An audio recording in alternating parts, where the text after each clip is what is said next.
Dalam sejarah perdebatan agama, posisi Nabi Isa menjadi titik konflik teologis yang sangat sensitif bagi Yahudi Kristen dan Islam. Bagi Yahudi tradisional, Isa dianggap sebagai pendusta yang mengaku nabi dan Mesias palsu, sehingga menurut sebagian literatur, mereka kematiannya dipandang sebagai kematian yang terkutuk.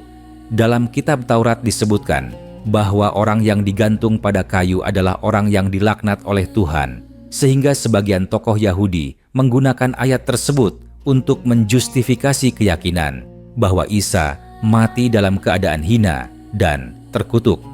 Pandangan ini berkembang sebagai bentuk penolakan total terhadap kenabian Isa dan untuk membantah klaim pengikutnya yang menganggapnya sebagai utusan Tuhan. Dari sudut pandang Yahudi, kematian Isa bukan hanya akhir dari seorang penipu, tetapi juga bukti bahwa Tuhan tidak merestuinya, karena menurut mereka, Tuhan tidak mungkin membiarkan nabi sejati mati dengan cara yang dianggap hina. Sementara itu, Kristen membangun doktrin yang sangat berbeda, bahkan bertolak belakang. Dalam teologi, Kristen Isa diyakini mati di kayu salib bukan sebagai tanda kutukan, melainkan sebagai pengorbanan suci untuk menebus dosa seluruh umat manusia. Konsep dosa warisan dari Nabi Adam menjadi dasar utama keyakinan ini. Menurut ajaran Kristen, manusia lahir dalam keadaan berdosa dan tidak mampu menyelamatkan dirinya sendiri, sehingga Tuhan mengutus Isa untuk menanggung hukuman dosa tersebut. Kematian Isa dianggap sebagai bentuk kasih Tuhan yang paling agung, karena Tuhan mengorbankan anaknya demi keselamatan manusia. Dalam perspektif ini, salib yang bagi Yahudi adalah simbol kutukan, justru menjadi simbol keselamatan dan penebusan dosa. Ajaran ini kemudian menjadi inti iman Kristen dan tidak dapat dipisahkan dari identitas keagamaannya. Namun, para ilmuwan Muslim sejak awal telah menolak keras kedua klaim tersebut, baik dari Yahudi maupun Kristen. Dalam pandangan Islam, Nabi Isa adalah seorang nabi besar yang mulia, lahir dari Maryam, yang suci tanpa ayah melalui kehendak Tuhan. Ia diutus kepada Bani Israel untuk mengajak mereka kembali kepada tauhid dan ketaatan kepada Tuhan yang Maha Esa. Islam menegaskan bahwa Isa tidak pernah mengaku sebagai Tuhan dan tidak pernah mengajarkan konsep penebusan dosa melalui kematiannya. Lebih dari itu, Islam secara tegas membantah bahwa Isa dibunuh atau disalib.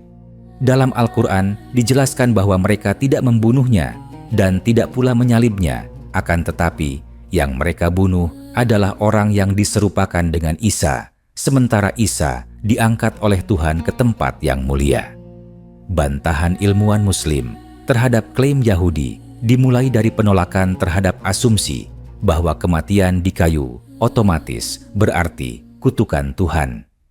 Para ulama menjelaskan bahwa hukum Tuhan tidak bisa dipahami secara serampangan dengan satu teks lalu diterapkan tanpa konteks. Banyak nabi dan orang saleh yang diuji dengan penderitaan dan perlakuan hina dari manusia, namun hal itu tidak berarti mereka terkutuk di sisi Tuhan. Bahkan Nabi Zakaria dan Nabi Yahya dibunuh dengan cara keji oleh kaumnya sendiri, namun tidak ada satupun Muslim yang menganggap mereka terkutuk. Oleh karena itu, logika Yahudi yang mengaitkan kematian hina dengan kutukan ilahi dianggap cacat dan bertentangan dengan prinsip keadilan Tuhan. Adapun bantahan terhadap Kristen jauh lebih mendalam karena menyentuh fondasi teologi mereka. Para ilmuwan Muslim menolak konsep dosa warisan karena bertentangan dengan keadilan Tuhan. Dalam Islam, setiap manusia bertanggung jawab atas dosanya sendiri dan tidak ada seorang pun yang menanggung dosa orang lain. Menganggap bahwa seluruh manusia berdosa sejak lahir, lalu membutuhkan pengorbanan darah seorang nabi untuk diselamatkan, dianggap sebagai penghinaan terhadap keadilan dan kebijaksanaan Tuhan. Ulama Muslim menegaskan bahwa Tuhan Maha Pengampun dan Maha Kuasa untuk mengampuni dosa hamba tanpa harus mengorbankan nabi yang tidak berdosa. Selain itu, konsep bahwa Tuhan mengorbankan anaknya juga ditolak secara rasional dan teologis. Islam menolak keras anggapan bahwa Tuhan memiliki anak karena hal tersebut menyamakan Tuhan dengan makhluk. Para ilmuwan Muslim menjelaskan bahwa jika Isa benar-benar Tuhan atau anak Tuhan, maka mustahil ia mengalami rasa sakit, ketakutan, dan kematian. Ketuhanan tidak mungkin tunduk pada hukum kelemahan manusia. Fakta bahwa Isa menurut Injil berdoa menangis dan merasa takut menunjukkan bahwa ia adalah seorang hamba dan nabi, bukan Tuhan. Ulama Muslim juga mengkritik kontradiksi dalam narasi penyaliban itu sendiri. Riwayat tentang penangkapan, penyaliban, dan kematian Isa dalam Injil berbeda satu sama lain, sehingga menimbulkan keraguan besar tentang keabsahannya. Islam justru menawarkan narasi yang lebih konsisten bahwa Allah menyelamatkan nabinya dan menggagalkan rencana musuh-musuhnya sebagaimana Allah menyelamatkan para nabi sebelumnya. Dengan demikian, kehormatan kenabian Isa tetap terjaga dan misi tauhidnya tidak ternodai oleh tuduhan mati, terkutuk, atau mati sebagai korban dosa orang lain. Bagi para ilmuwan Muslim, posisi Isa sangat jelas. Ia adalah nabi yang dimuliakan, bukan orang terkutuk sebagaimana klaim Yahudi, dan bukan Tuhan atau penebus dosa sebagaimana klaim Kristen. Ia tidak dibunuh dan tidak disalib, tetapi diangkat oleh Tuhan dan akan kembali pada akhir zaman sebagai tanda besar kiamat untuk menegakkan keadilan dan mematahkan kesesatan. Dengan bantahan ini, Islam menempatkan Isa pada posisi yang adil dan seimbang sebagai hamba dan utusan Tuhan yang mulia tanpa berlebihan dan tanpa merendahkan. Perbedaan pandangan ini menunjukkan bahwa konflik teologis tentang Isa bukan sekadar perbedaan sejarah, tetapi perbedaan mendasar dalam memahami Tuhan, keadilan dosa, dan keselamatan. Islam hadir dengan bantahan yang tegas, rasional, dan berbasis wahyu untuk meluruskan dua ekstrim tersebut, sekaligus menjaga kemuliaan para nabi dari tuduhan yang tidak layak. Dalam lanjutan pembahasan ini, para ilmuwan Muslim juga menyoroti dampak sosial dan moral dari kedua keyakinan tersebut. Pandangan Yahudi yang menganggap Isa mati dalam keadaan hina melahirkan sikap keras kepala historis terhadap para nabi yang datang setelah Musa alaihissalam. Para ulama menjelaskan bahwa penolakan semacam ini bukan sekadar persoalan Isa semata, melainkan pola lama Bani Israel yang menentang utusan Tuhan ketika ajarannya tidak sesuai dengan hawa nafsu dan kepentingan kelompok mereka. Dengan menstigma Isa sebagai sosok terkutuk mereka, menutup pintu untuk menilai kembali kesalahan kolektif yang pernah dilakukan terhadap para nabi terdahulu. Sikap ini, menurut ilmuwan Muslim, menjauhkan manusia dari kerendahan hati dalam menerima kebenaran. Di sisi lain, doktrin Kristen tentang kematian Isa sebagai penebus dosa dinilai membawa implikasi serius terhadap tanggung jawab moral manusia. Para ulama menilai bahwa keyakinan keselamatan melalui pengorbanan orang lain berpotensi melemahkan kesadaran etika karena manusia merasa dosanya telah dibayar lunas tanpa perlu pertobatan yang sungguh-sungguh. Islam menolak gagasan ini dan menegaskan bahwa keselamatan hanya diraih melalui iman, amal saleh, dan rahmat Tuhan. Tidak ada jaminan surga tanpa usaha dan tidak ada dosa yang dihapus tanpa penyesalan dan perbaikan diri. Dengan demikian, konsep Islam dinilai lebih mendidik jiwa untuk bertanggung jawab atas setiap perbuatan. Para ilmuwan Muslim juga mengupas sisi historis yang jarang disorot oleh kalangan awam. Mereka menjelaskan bahwa sumber utama kisah penyaliban berasal dari tulisan-tulisan yang muncul puluhan tahun setelah peristiwa yang diklaim terjadi. Penulis Injil tidak menyaksikan langsung kejadian tersebut, dan sebagian besar narasinya bersumber dari tradisi lisan yang telah bercampur dengan kepentingan teologis.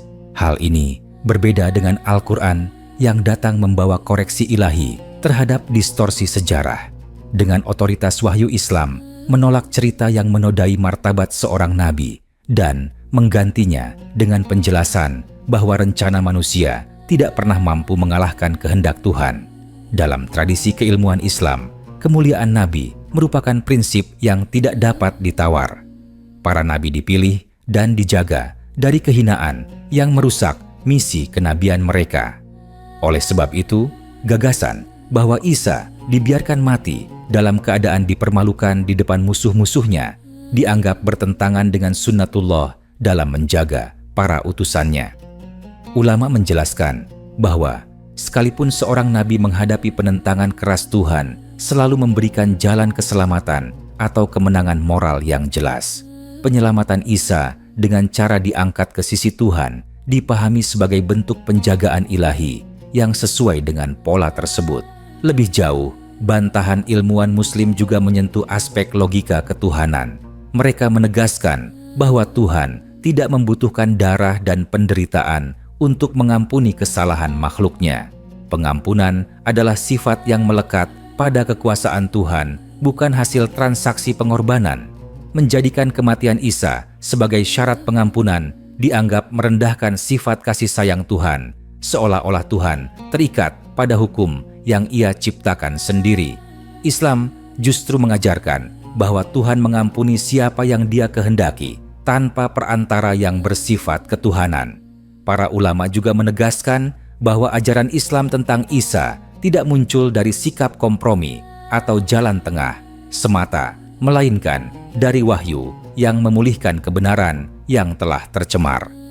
Islam tidak mengikuti narasi Yahudi yang merendahkan dan tidak pula mengadopsi pandangan Kristen yang mengangkat Isa ke derajat ketuhanan.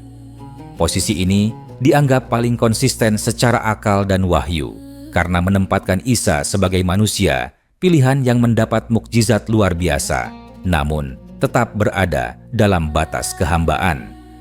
Dalam konteks dialog antaragama, bantahan ilmuwan Muslim bukan dimaksudkan untuk menebar kebencian, melainkan untuk meluruskan kesalahpahaman teologis yang telah berlangsung berabad-abad. Islam mengajak umat manusia untuk kembali kepada tauhid murni sebagaimana diajarkan oleh semua nabi, termasuk Isa alaihi salam. Tauhid ini menolak pengultusan manusia dan menolak pula perendahan nabi-nabi pilihan Tuhan. Dengan pemahaman ini, Isa dipandang sebagai jembatan sejarah yang menghubungkan risalah para nabi sebelum dan sesudahnya, bukan sebagai titik perpecahan yang melahirkan ekstremitas keyakinan. Akhirnya, para ilmuwan Muslim menegaskan bahwa kebenaran tentang Isa hanya dapat dipahami secara utuh ketika wahyu dijadikan rujukan utama, bukan emosi sejarah atau spekulasi teologis. Islam menutup pintu tuduhan bahwa Isa mati terkutuk dan menolak klaim bahwa kematiannya menjadi alat keselamatan universal. Dengan demikian, kehormatan Isa terjaga, keadilan Tuhan ditegakkan, dan tanggung jawab manusia atas amalnya tetap utuh. Inilah bantahan keras namun adil yang ditawarkan Islam terhadap dua klaim besar yang selama ini saling bertentangan. Dalam kelanjutan pandangan para ilmuwan Muslim, perhatian juga diarahkan pada persoalan makna penderitaan dalam agama. Mereka menjelaskan bahwa penderitaan para nabi bukanlah hukuman dosa dan bukan pula alat penebusan bagi kesalahan manusia lain, melainkan ujian keimanan dan sarana meninggikan derajat. Dengan sudut pandang ini, kisah Isa tidak dapat dipahami melalui kacamata hukuman ilahi ataupun pengorbanan kosmik. Isa diutus untuk menyampaikan risalah, bukan untuk menjadi tumbal. Ketika risalah itu ditolak dan dimusuhi, Tuhan menunjukkan kuasanya dengan menyelamatkan hamba pilihannya. Ini menjadi pelajaran bahwa kebenaran tidak selalu menang secara kasat mata, tetapi selalu dijaga secara hakiki. Para ulama juga menyinggung dampak psikologis dari kepercayaan terhadap kematian Isa dalam dua versi tersebut. Keyakinan Yahudi yang memandangnya sebagai akhir yang hina menumbuhkan sikap sinis terhadap pesan moral yang dibawanya. Sementara keyakinan Kristen yang memusatkan keselamatan pada satu peristiwa tragis cenderung mengikat iman pada simbol penderitaan. Islam hadir dengan paradigma berbeda yang menekankan harapan tanggung jawab dan keadilan. Dalam Islam, keselamatan tidak lahir dari tragedi, melainkan dari kesadaran bertuhan dan kesungguhan memperbaiki diri. Dalam kajian akidah Islam, para ilmuwan menegaskan bahwa kisah Isa harus dipahami sebagai bagian dari rangkaian panjang perjuangan tauhid.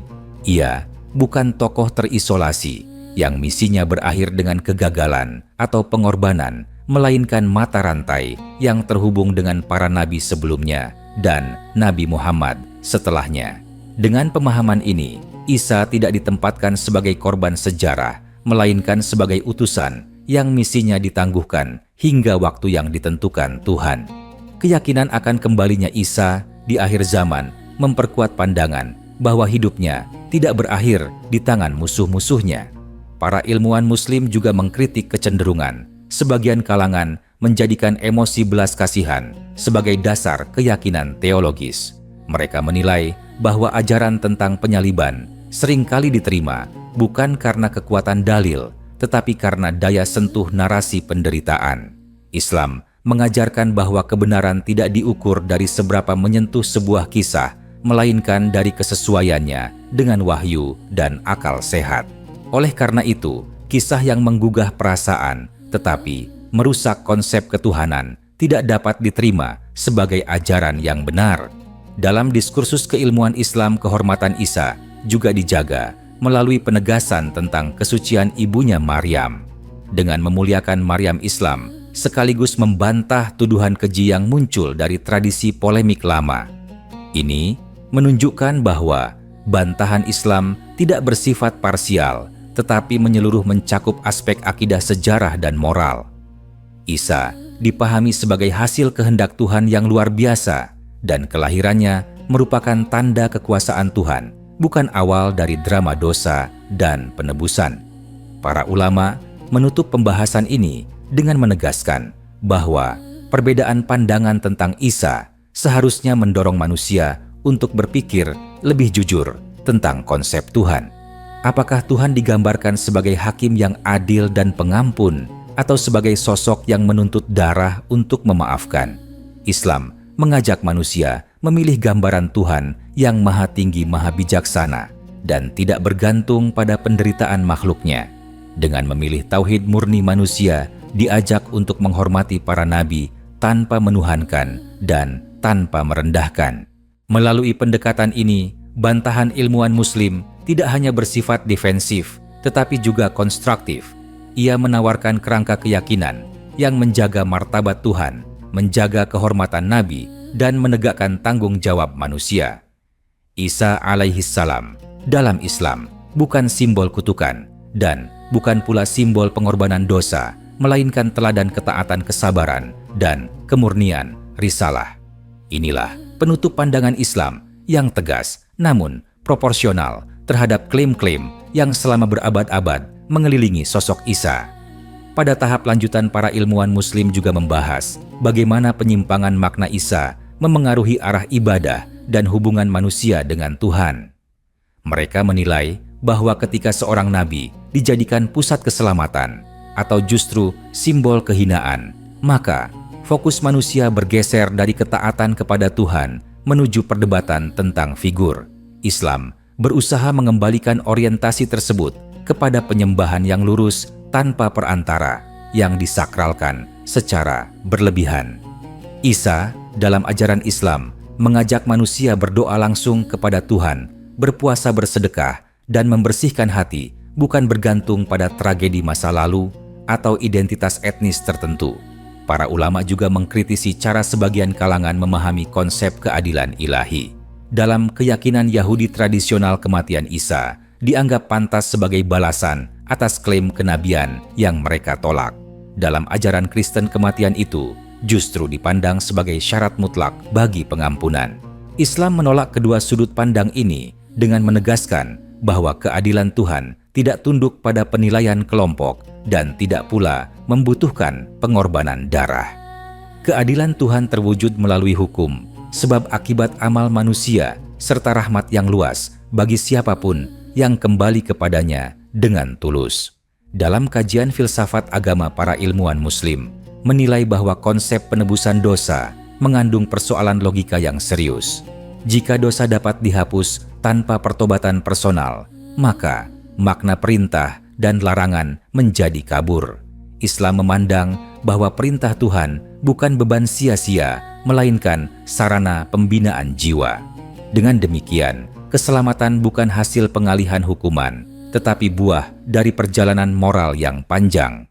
Isa sebagai nabi hadir untuk menguatkan perjalanan tersebut, bukan menggantikannya. Para ulama juga menekankan bahwa kisah Isa dalam Islam membawa pesan optimisme sejarah. Ketika musuh-musuh kebenaran merasa menang, Tuhan justru menunjukkan kuasanya dengan cara yang tidak terduga.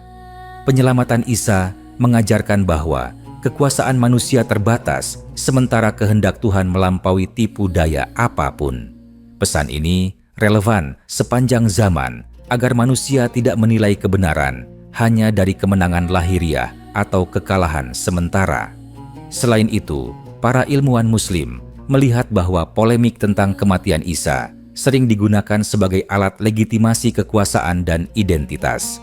Dalam sejarah, gereja salib menjadi simbol politik dan agama yang kuat. Dalam tradisi polemik Yahudi, kisah tersebut menjadi benteng penolakan terhadap agama lain. Islam menolak penggunaan kisah Nabi sebagai alat dominasi dan mengembalikannya pada fungsi utama, yaitu petunjuk bagi kehidupan yang lurus, adil, dan beradab. Dalam pandangan etika Islam, Isa juga dijadikan contoh kesederhanaan dan keberpihakan kepada kaum lemah. Fokus pada perdebatan kematian atau penebusan seringkali menutupi ajaran moral yang ia sampaikan. Para ulama menegaskan bahwa misi utama para nabi adalah memperbaiki akhlak manusia, menegakkan kejujuran, dan melawan kezaliman. Dengan memahami Isa sebagai nabi yang hidup dengan nilai-nilai tersebut, umat manusia diajak meneladani ajarannya, bukan sekadar memperdebatkan nasib akhirnya. Pada akhirnya, para ilmuwan Muslim menegaskan bahwa posisi Islam tentang Isa bukan sekadar reaksi terhadap klaim Yahudi dan Kristen, melainkan bagian dari sistem keyakinan yang utuh. Islam menjaga keseimbangan antara akal wahyu dan nurani. Isa ditempatkan sebagai manusia pilihan yang dimuliakan, tanpa mitos berlebihan dan tanpa stigma keji. Dengan pendekatan ini, Islam menawarkan jalan keluar dari konflik teologis panjang menuju pemahaman yang lebih jernih tentang Tuhan, manusia, dan tujuan hidup.